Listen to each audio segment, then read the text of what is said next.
Alright, it's time to get started with a new section. We've built our app now to have sign in and sign up functionality. But things are starting to get a little bit complicated. You see, React is a UI library. It's focusing on the UI. As our apps get more and more complicated, our state is going to grow. It's going to get more and more complicated. And in this section, we're going to use a new library called Redux to make our React state more scalable. Now, Redux is a pretty tough topic to understand, especially if you haven't learned it before. But the key thing in this section, as we progress through the videos, which you may have to revisit a couple of times because there'll be some new terms that we haven't heard before.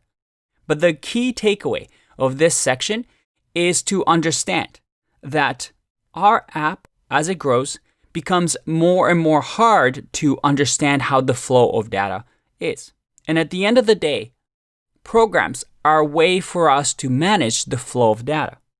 And if you remember, our key to being a good React developer is to decide the state and where it lives. And this section is all about that. We're going to be using Redux as a state management to really focus on this point so that our code becomes cleaner, our app becomes easier to debug. And you'll notice that although Redux may be confusing to understand, our app will become easier and easier to understand and how data flows because of Redux. So stick with us. I know this is going to be a tough section, but state management is a big, big topic. As a matter of fact, in this course, we're going to talk about things like Context API and GraphQL, which are different ways to manage state as well. We have lots to get through, so let's get started.